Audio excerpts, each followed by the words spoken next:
Security, we've got a homeless woman loitering in the lobby. She's harassing staff and pretending she can afford the VIP suite. That's what Emily Harris said. Loud, clear, no hesitation, as if she were reading it off a script. Her voice cut through the marble silence of the Pinnacle Lux Hotel's lobby like a blade. People turned, guests froze, and the woman she was talking about, standing quietly at the front desk in a black hoodie, jeans, and sneakers, didn't flinch. She just looked back at Emily, calm, focused. That woman was Lena Davis, CEO of Pinnacle Hospitality Group, the very company that owned this five-star hotel. But nobody behind that desk knew it yet. They thought she was nothing, a trespasser, a scammer, a problem to be handled. And what none of them realized, not Emily, not Mark the smug concierge next to her, not even David the manager watching from 10 feet away, was that in just one phone call, the woman they were trying to kick out would fire every last one of them. Before we get into it, where are you watching from? Drop it in the comments. If you believe everyone deserves dignity, no matter how they're dressed, hit subscribe. And if you're tired of people being judged by appearances, give this video a like. What's about to unfold in this hotel lobby? You won't forget. It was 4:51 in the afternoon when Lena Davis stepped through the glass doors of the Pinnacle Lux Hotel on West 54th Street in Manhattan. The early evening light spilled across the polished floor, catching on the gold trim and the crystal fixtures above. Lena walked in alone, dressed simply, black hoodie zipped halfway, baseball cap low, no makeup, no designer bag, not because she couldn't afford better, but because she needed to see the truth. For weeks, anonymous reviews and quiet complaints had pointed to something ugly happening inside this hotel. Certain guests, usually black, Latino, or dressed too casually, were being turned away, ignored, or even humiliated at check-in. Lena, born and raised in Harlem, had built her company from the ground up to stand for something better. She didn't believe in top-down inspections. She believed in seeing things with her own eyes. So she came here undercover. No warning, no booking under a flag name, just her and the front-line reality. She walked up to the front desk, where Emily Harris was typing something slowly into her computer. Next to her stood Mark Sullivan, who leaned on the counter with a smirk, like he'd already decided this interaction wasn't going to last long. Lena smiled politely and said, "Hi, I'd like to book a room for tonight. If there's a VIP suite available, I'll take it." Emily didn't smile back. She looked Lena up and down, then exchanged a look with Mark, who didn't even bother to hide his amusement. "You sure you're in the right place?" Emily asked, tilting her head like she was doing Lena a favor by asking. "This isn't a shelter." Lena kept her tone steady. "I'm in the right place. Here's my ID and card." She handed over a platinum credit card and a valid New York State ID. Mark squinted at the name on the card, but didn't touch it. Emily glanced down, then pushed both items back across the counter with two fingers like they were something dirty. "Yeah, no, this card's probably stolen. You don't have a reservation, and we're not checking you in. Try downtown." Lena looked her dead in the eye. "Please verify the card. I'm ready to pay in full." Emily rolled her eyes. "Ma'am, you're making the guests uncomfortable," Mark added. "We're going to have to ask you to leave before this becomes a scene." But it already was a scene. To guests who'd been standing a few feet away, Michael Lee, a software consultant from California, and Laura Bennett, a marketing executive from uptown Manhattan, had heard everything. Michael stepped forward and said firmly, "Excuse me." She presented valid ID and payment. "Why is she being turned away?" Laura nodded, folding her arms. "You're accusing her of fraud based on what?" "Her clothes." Emily snapped. "She's not a guest. She's trying to scam the system." Mark leaned in and said under his breath, but just loud enough, "Or, B, she just wants a place to nap for the night." That's when Emily picked up the phone, locked eyes with Lena, and said the line that would echo in the room long after she was gone. "Security, we've got a homeless woman trying to pose as a guest." Lena stayed rooted to the spot, her voice calm but laced with warning. "This is a mistake. You don't know who you're talking to," Emily scoffed. "We know enough. You're not welcome here." Mark folded his arms. "Time to move along." Michael raised his voice. "This is insane." "She has a valid card. Just check it," Laura shouted. "You're discriminating against her in broad daylight." But by then, James Tucker, tall, thick-set, wearing a black suit with an earpiece, was already approaching from the back hallway, head of security, ready to do what the front desk asked without question. "Ma'am, I need you to step aside," James said. Lena looked at him and said simply, "I'm here to book a room." "Ask them why they won't check me in," Emily cut in. "Because she doesn't belong here." A few nearby guests were now watching closely. Someone took out a phone, but didn't record. Michael tried again. "You're violating this woman's rights." But Emily was locked in, and Mark was already shaking his head like it was a done deal. Lena didn't argue. She didn't raise her voice. Instead, she reached into her pocket and took out her phone. She looked at the screen for a moment, then tapped once. The call connected. She turned slightly away from the front desk as it rang. The name on the screen, Lauren Brooks, her executive assistant. Across the lobby, David Pierce, the hotel manager, finally stepped forward. He still didn't address Lena directly. He just looked at James and said, "Let's keep things professional. Escort her out quietly." James nodded. Lena turned back toward the desk and said calmly, "This is your last chance to do the right thing." Emily smirked. "Save it. We know a scam when we see one." But what Emily didn't know, what none of them knew, was that they were seconds away from learning exactly who they were dealing with, and that one phone call, it was going to change everything. Lena hadn't even ended the call when the next blow landed. Mark Sullivan suddenly slapped his palm against the counter and pointed across the lobby toward a nearby luggage cart. "Wait. Where's Mr. Chen's wallet?" he shouted, loud enough for everyone in earshot to turn. Emily gasped theatrically, clutching her chest. "It was right there on the desk," she cried. Mark snapped his fingers at James, who was still standing beside Lena. "She stole it. I saw her reach over when we were checking the system." Lena's head turned slowly toward him, disbelief flickering across her face. "You're accusing me of stealing now," she said, her voice sharp but restrained. "I never touched anything but my own ID." James immediately stepped in, already reaching toward her shoulder. "Ma'am, I need to search your belongings." The atmosphere in the lobby shifted from tense to dangerous. Laura's face went pale. "This is ridiculous," she said, stepping forward. "I've been watching the whole time. She never left this spot." Michael joined her. "There's no missing wallet. This is a setup." From the far side of the desk, a soft but urgent voice added, "They're lying. I've been here the whole time. She didn't steal anything." It was Sarah Nguyen, a young white intern who'd been silently observing everything from a side computer station. She stepped around the desk cautiously, clearly nervous. "I was logging in reservations when Mark whispered to Emily to pull something drastic. Then suddenly, they start yelling about a wallet." Emily spun around, furious. "Sarah, stay out of this. You don't know what you saw." But Sarah didn't back down. "I saw enough to know she's being framed." James hesitated, just for a moment, but still turned to Lena and said, "We need to follow protocol." Lena's jaw tightened. "Your protocol is false accusations now." Her voice was calm but direct. "Let me be clear.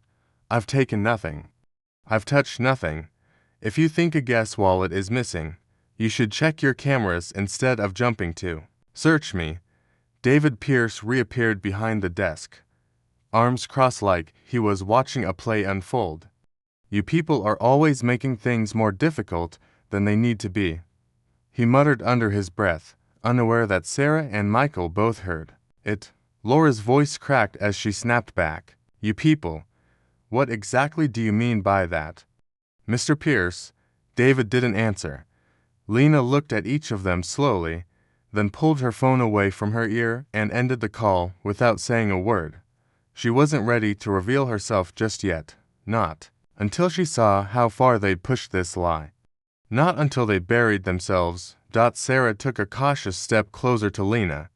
You're being set up. I've seen things here before, she whispered. They did something similar last month with a black couple from Atlanta. They said their payment didn't go through, but I saw the screen. It had. Michael nodded grimly. I've stayed at dozens of hotels around the world.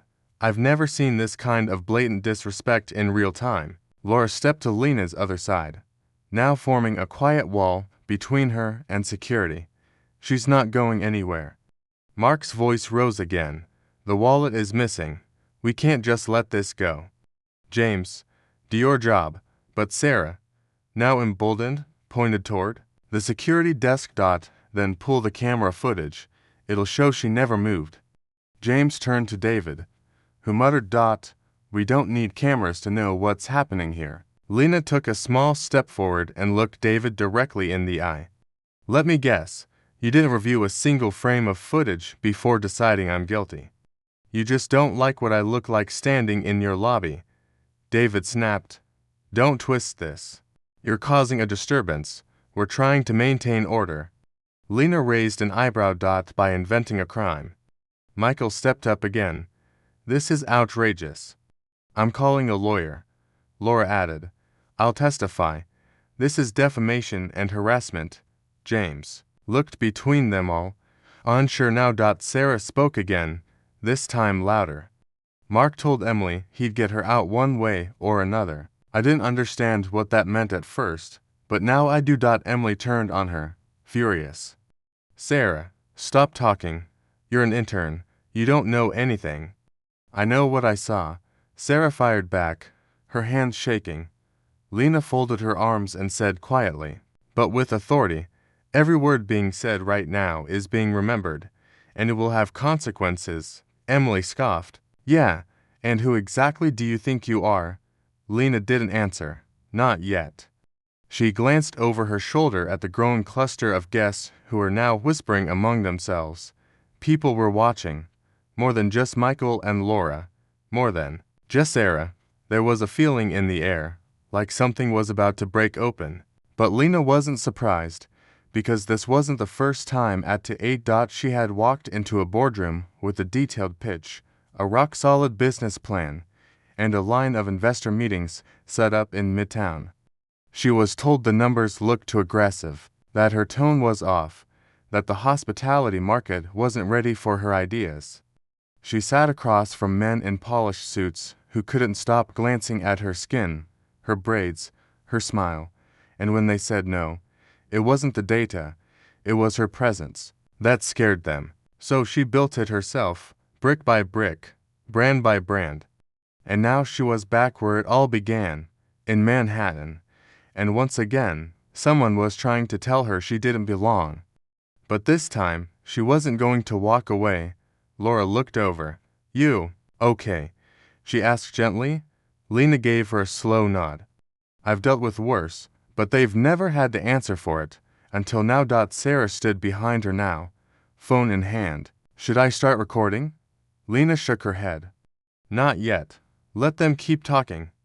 Mark turned to David and muttered. We're losing control of this, David said.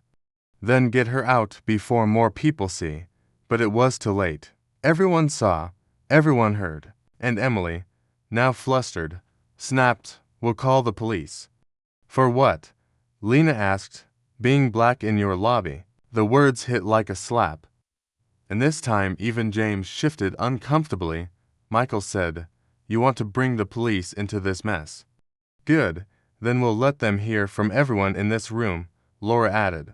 Let them hear how you falsely accused her of theft without even checking the cameras. Sarah nodded.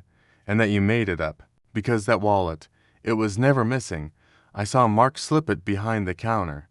David's face went pale. Emily looked stunned. Mark blurted, That's a lie. But his voice cracked mid-sentence. Lena's expression didn't change.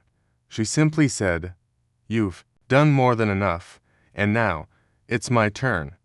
The moment Mark was exposed for planting the wallet, the entire lobby held its breath, but David Pierce, arms crossed tighter than ever, wasn't backing down. Instead, he leaned toward the desk monitor, clicked rapidly, then looked at James and said coldly, "Escort her out. She's been flagged in the system as a known trespasser." The words hit the room like a hammer. Lena turned, stunned but composed. "Excuse me?" she asked, her voice sharper now. "That's not only false, it's defamatory." David didn't even glance at her. "The system doesn't lie," Emily chimed in from the side. Smug again. "That's right.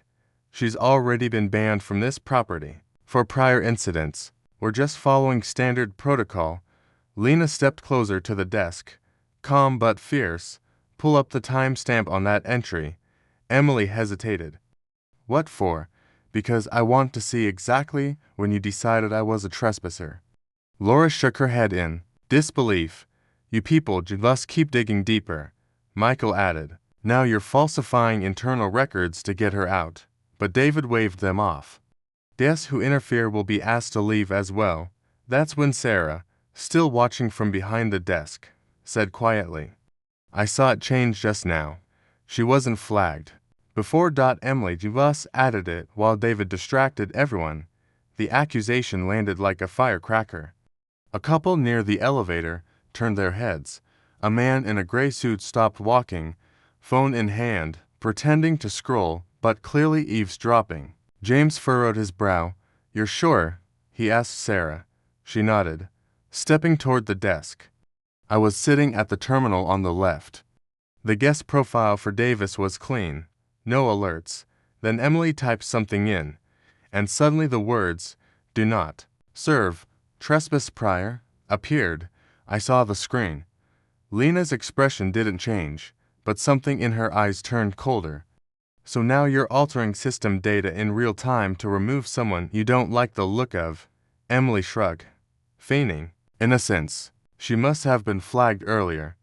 Maybe another staff member. No one else touched that profile but you," Sarah interrupted, "and we both know it." Michael turned to the growing group of onlookers. "You see what's happening here? They tried to frame her for theft. That failed. So now they're inventing system bans to throw her out. That's not hospitality. That's a cover-up." David's voice boomed now, louder, more desperate. "Security, remove her. I don't care what anyone saw. She is not permitted." Here. James looked hesitant for the first time all day. "Sir, maybe we should pause. This is becoming public. Do your job," David snapped. But Lena stepped forward again. "Touch me without cause and you'll regret it. This is your final warning." James held up both hands, unsure which direction to move in. Laura pulled out her phone. "If no one else will document this, I will. Let's see what happens when the board sees how this hotel treats its guests." Sarah nodded, moving to stand beside her. "This isn't right, and it's not legal." Emily tried to laugh it off. "You interns get so emotional." "I'm not emotional," Sarah said, her voice steady now. I'm just tired of lying for people like you." Lena turned to David. "You've labeled me a criminal, publicly, in front of your staff, your guests, and your own system. And yet, I've done nothing but try to pay for a room." David, eyes narrowing, replied. "You refused to leave. You escalated." Mark added. "You raised your voice." Michael barked a laugh. "No, she didn't.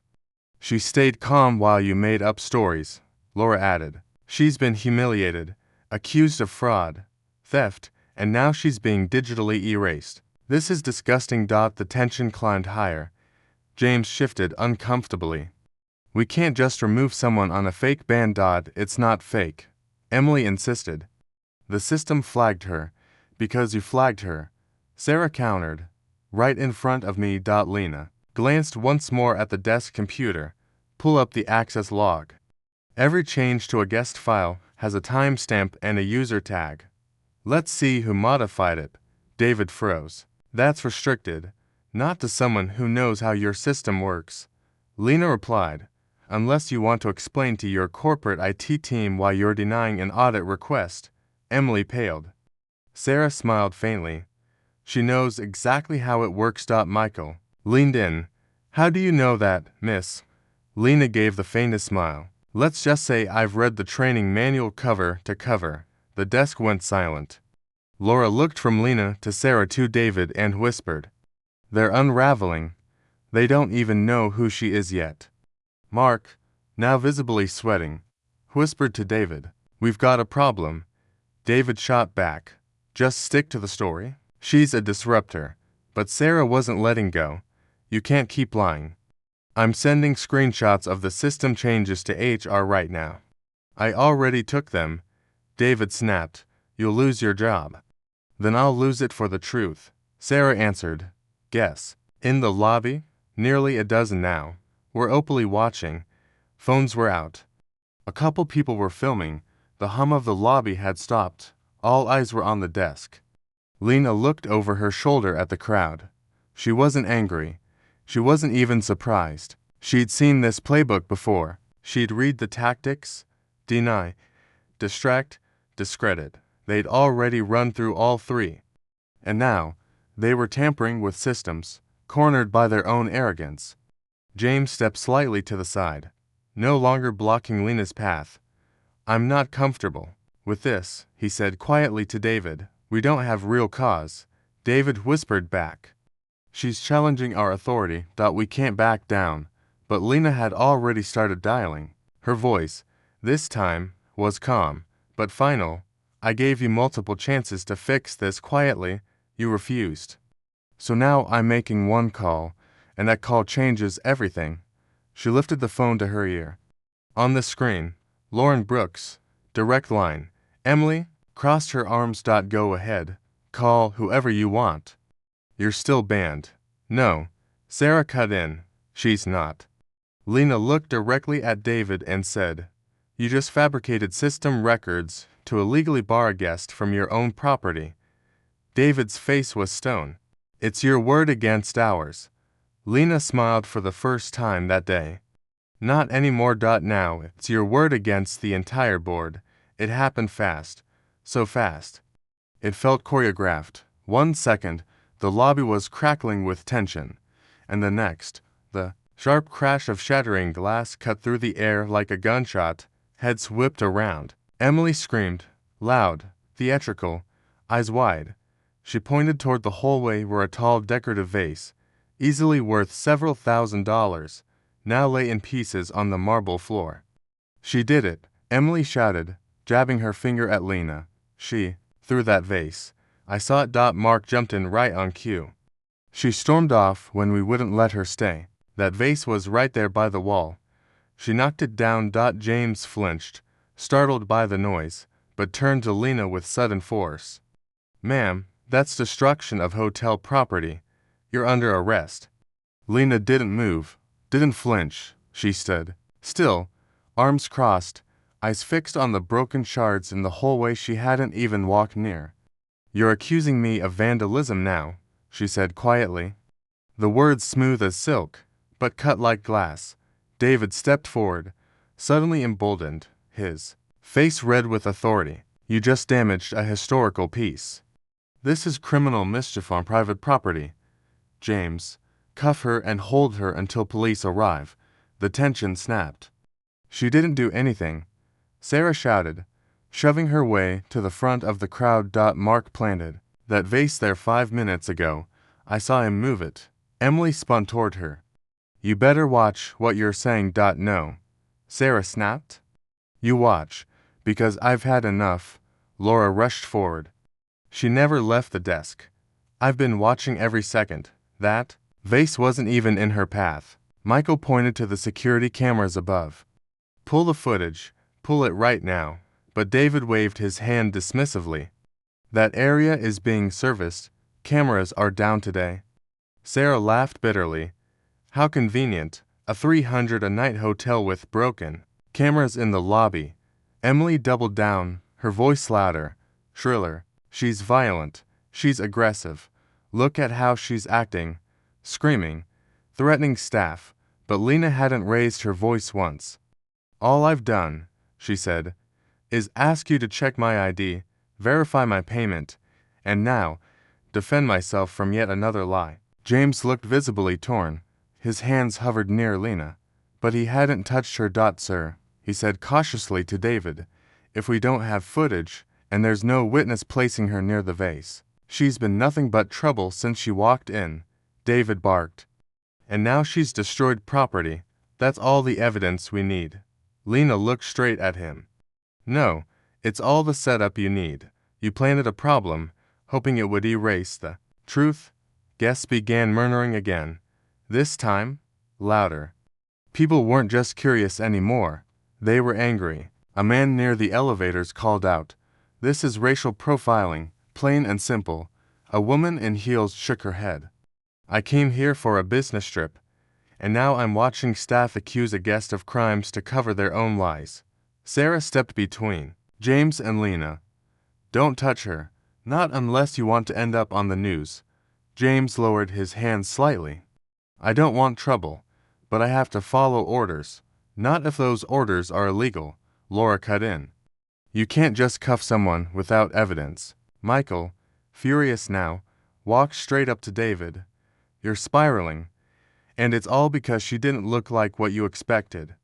David ignored him, locking eyes with Lena instead. You came here to cause trouble. Admit it. No.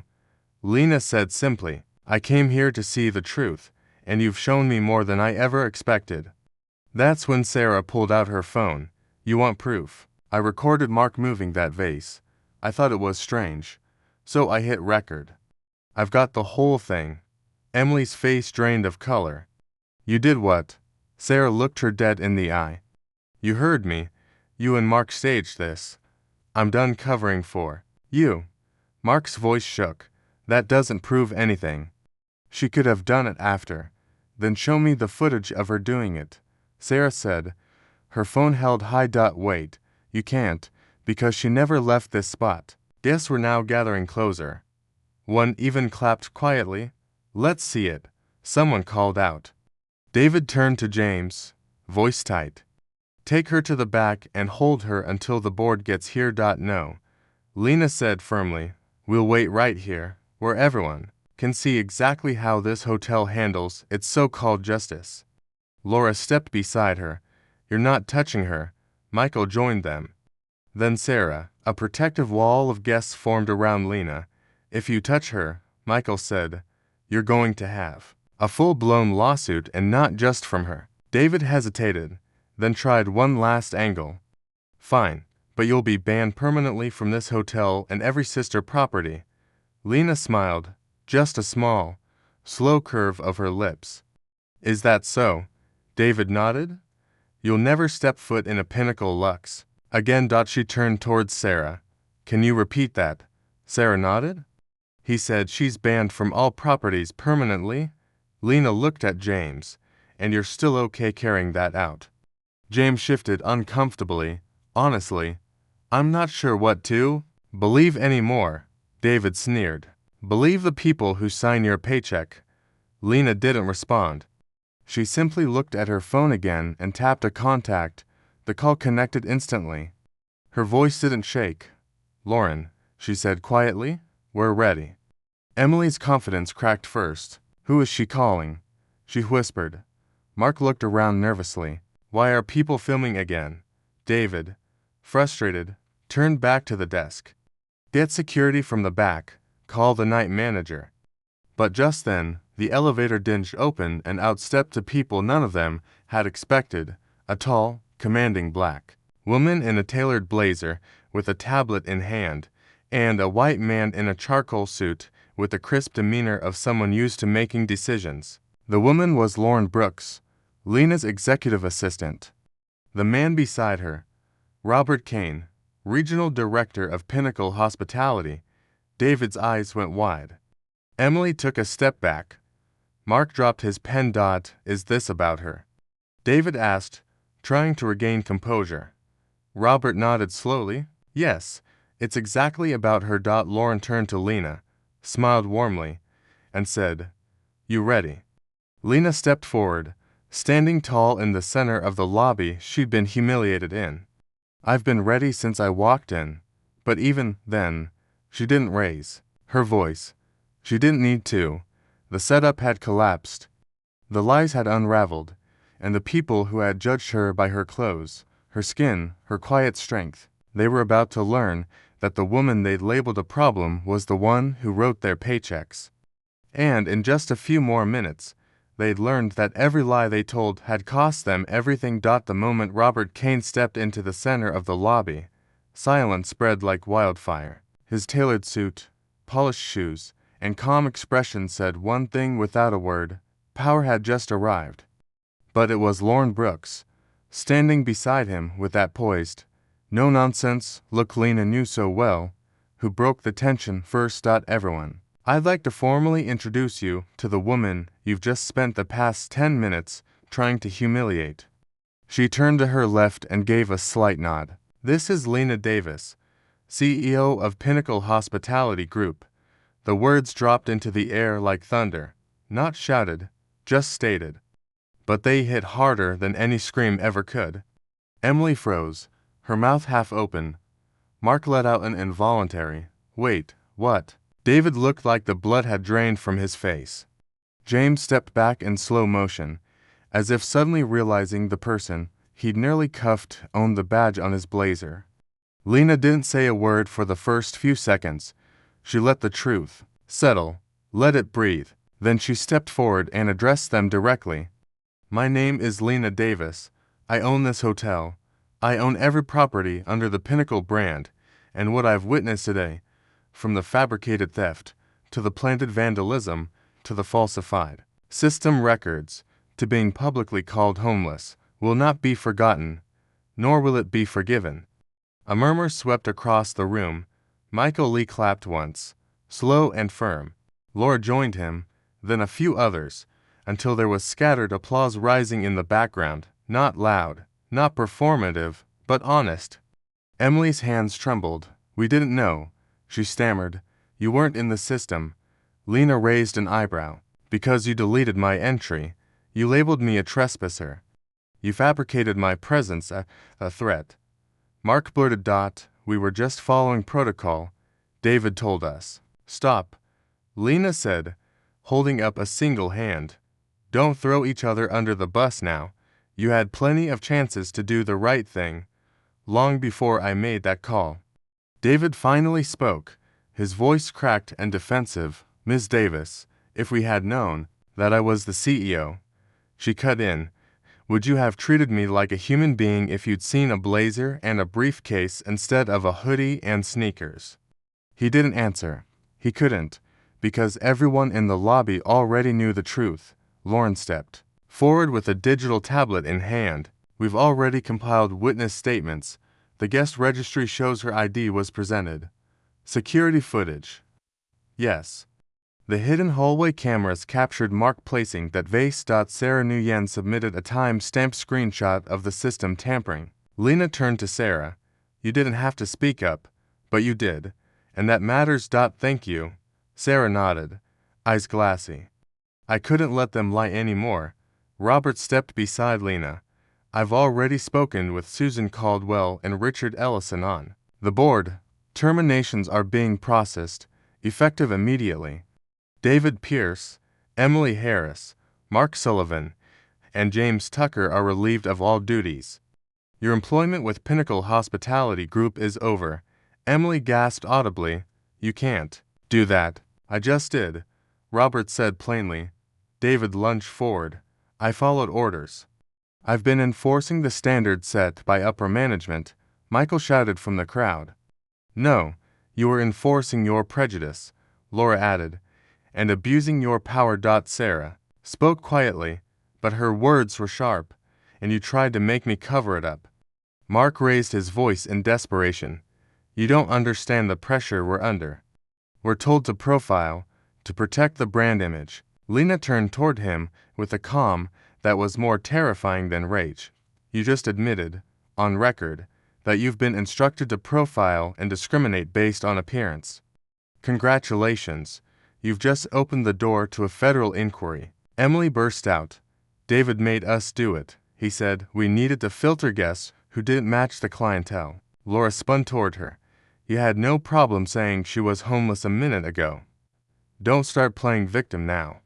James, who had remained silent since the identity reveal, quietly placed his badge on the front desk. I'm sorry, he said to Lena, barely audible. I didn't know, but I should have known better. Lena looked at him for a long moment. You had a choice. You chose silence, and silence, in moments like this, is complicity. Lauren turned the tablet toward Lena. Everything's being documented. The board will issue formal apologies to the guests present today. HR is coordinating with legal on non-disclosure violations and restitution, Robert added. All staff are being notified. We'll begin the retraining and internal audits first thing tomorrow. Lena gave a slow nod. Good, because this wasn't just a personnel issue. It's systemic, and it ends now. She stepped back to the center of the lobby, raising her voice for the first time, not yelling, just projecting so there was no confusion. Let me be clear. What happened here is bigger than just one front desk clerk or one broken vase. This was a coordinated act of exclusion and humiliation rooted in appearance, in race, and in arrogance. And I'm not just going to fix it here. I'm going to fix it across every property that bears my company's name. There was a long pause. Then Michael called out, That's leadership. Someone else whispered. She took everything they threw at her and never raised her voice. Sarah smiled faintly. She didn't have to yell. She just waited until the last word was hers. Lena turned to Lauren. Reach out to corporate. I want every general manager briefed. I want new compliance policies on my desk by end of week. And I want the guest who filed the original complaint that started this investigation found and personally contacted. We're going to make this right, publicly. Lauren nodded. Already started. Lena looked back at the staff who had tried to destroy her reputation. Emily was crying now, pleading softly. Please, I have a family. I didn't mean. You meant every word when you called me homeless. Lena said. Now you'll carry the consequences. Mark tried to speak, but Laura cut him off. You already said enough. Go pack. David didn't say a word. He simply turned and walked toward the office, his career crumbling behind him with every step. As the security team escorted the four disgraced staff members through the lobby and out the front door, Lena remained rooted in place, watching, not with vengeance in her eyes, but with resolve. Robert turned to her. Do you want to head to the boardroom? Lena shook her head. Not yet. I want to stand here, right where they tried to erase me. Lauren said quietly.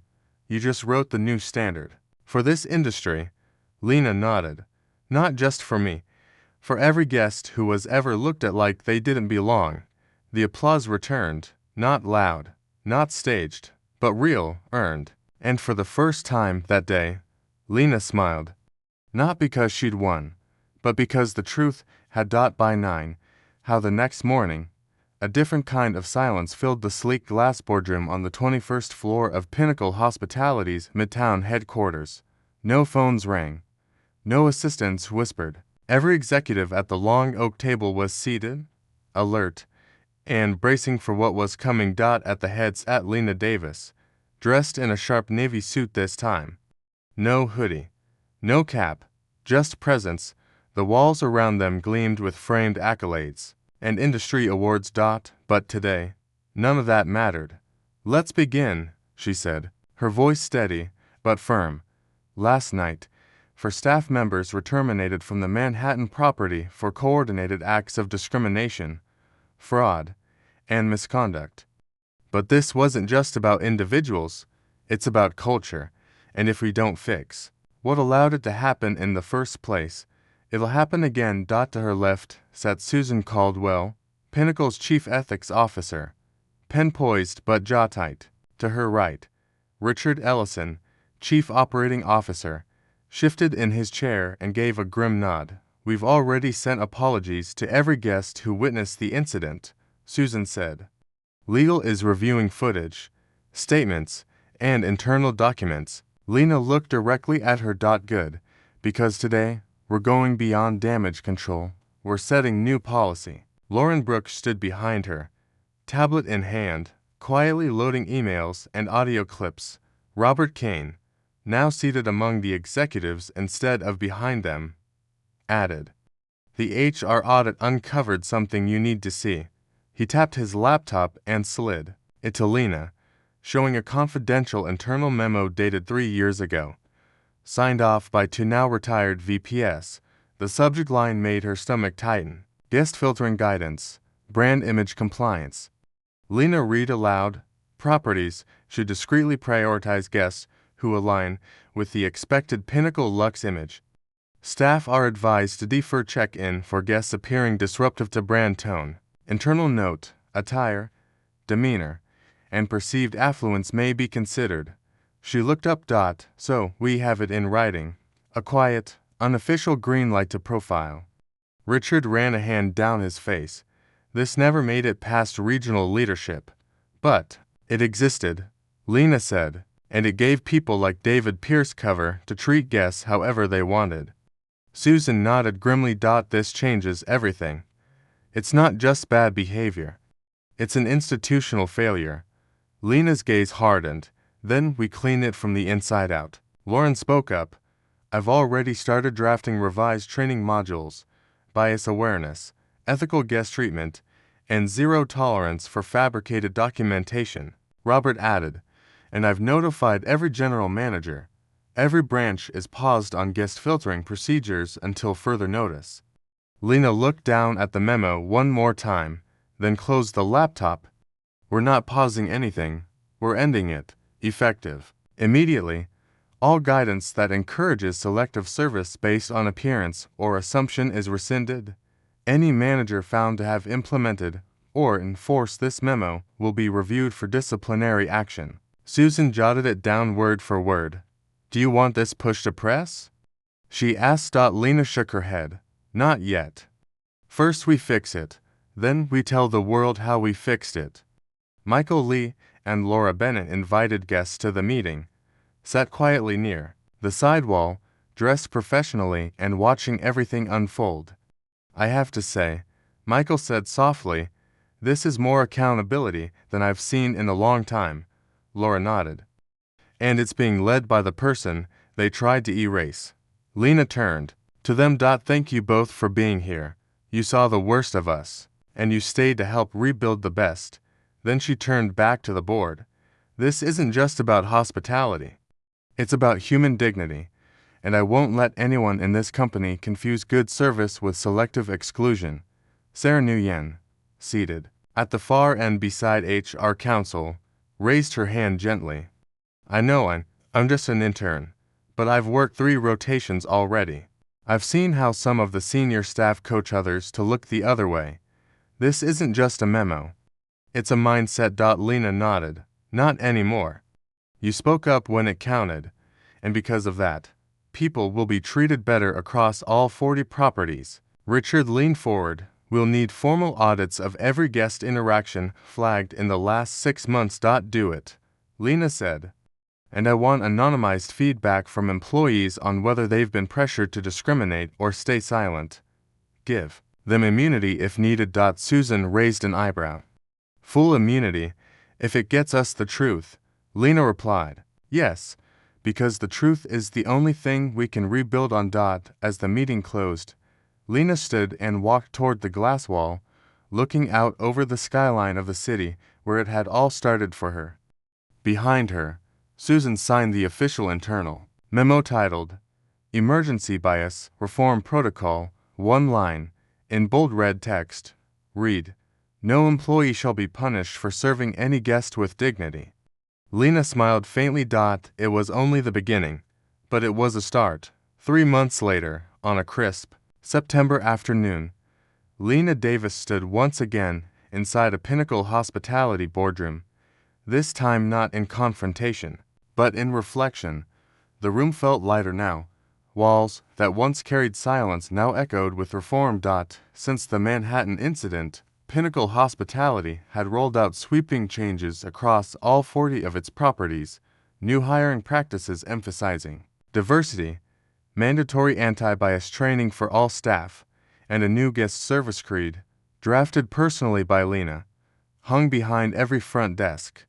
Respect isn't optional, it's our baseline. Every general manager had been retrained, every frontline employee had undergone review, and every guest who had been mistreated, including the anonymous one who inspired Lena's undercover visit, had received a personal apology and lifetime Pinnacle access. But even now, 3 months removed from that humiliating day, the memory of Emily Harris calling her homeless in front of a room full of strangers still clung to her. And yet, in many ways, that moment gave birth to something greater, because what followed wasn't revenge, it was reform.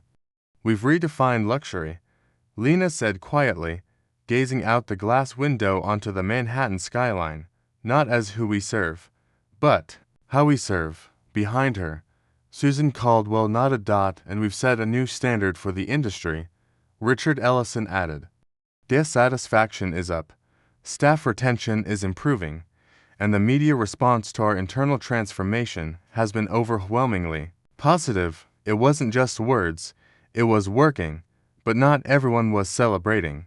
2 days earlier, Emily Harris had shown up uninvited at the very hotel she had once worked in. She stormed into the lobby, shouting that her life was ruined, that she'd only done what she was told. Security, now retrained and respectful, escorted her out quickly and calmly, but not before Lena, coincidentally walking through the lobby with a visiting civil rights group, caught her eye for a moment. Emily's expression shifted from anger to regret, but Lena said nothing. She didn't need to.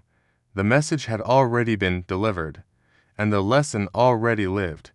Meanwhile, Michael Lee and Laura Bennett had taken their witness roles and turned them into purpose. Michael began consulting with hospitality groups across the country on inclusion training. Laura published a viral op-ed titled, "I watched a CEO be erased in her own lobby, then rebuild it from scratch." Sarah Nguyen, once an intern to Afraid to Speak Up, was now a full-time leadership fellow at Pinnacle. Her first project, designing onboarding for ethical guest interactions, based on everything she saw that day. Lena showed me what real leadership looks like, Sarah said in a staff interview. It doesn't raise its voice, it just doesn't back down. Inside the office, Lauren Brooks scrolled through a dashboard on her tablet. Complaints across all branches are down 39%, guest commendations up 62%. Lena smiled faintly. That's not just a stat, that's someone who walked in and felt seen. She paused and stayed, but before she could say more, Robert Kane entered, holding a printed report with a post-it marked, "Confidential." His face was serious. "We just received this from Legal Review. You're going to want to see it." Lena took the document and read quietly. Her expression hardened. So, it wasn't just David, it was orchestrated. Robert nodded grimly. A former executive assistant came forward. Multiple branches flagged black and brown guests under internal watch codes that were never formally acknowledged in our HR system. There's a history here, covered up by layers of red tape. Lena looked up. How many complaints were buried? At least 36, Robert said. All over the last 5 years, and we're just getting started. Susan walked in behind him, clearly having overheard. Do we go public with this? Lena didn't hesitate. Yes, no more silence. If we want to change the industry, it starts by telling the truth, even when it hurts. And so, later that week, Lena authored a guest column in a major national newspaper. The headline read, "I was kicked out of my own hotel. Here's what that taught me about power, perception, and the promise of change." The piece went viral, not for its anger, but for its honesty. She didn't name names. She didn't demand pity. She just laid bare the truth that no matter how much success you carry, how many titles or shares or letters after your name, you can still be reduced to nothing in someone else's eyes if they don't see your humanity. And that's why she fought back. not for herself, but for every traveler who had been turned away without reason, every mother made to feel small, every guest profiled, judged, or ignored. Leadership, she wrote, isn't about having the last word. It's about making sure the next person doesn't have to say it. Her inbox flooded with letters, hotel workers, former guests, business leaders, students, and quietly, CEOs from other industries who'd seen pieces of her story in their own reflections. They didn't just commend her, they followed her. On October 1st, Pinnacle Hospitality launched a national anti-bias initiative in partnership with multiple hospitality schools and travel associations. Lena spoke at its debut conference with her voice steady, her message clear. We fought for fairness, and we won, not with outrage, but with order, not with threats, but with truth. And as she stepped off stage that night, a retired hotel worker approached her and whispered, "I wish someone like you had come around years ago." Lena simply smiled and said, "I'm here now." And as she left the building, she walked tall, not just as a CEO, but as a woman who reclaimed the very space built to push her out and turned it into a blueprint for change.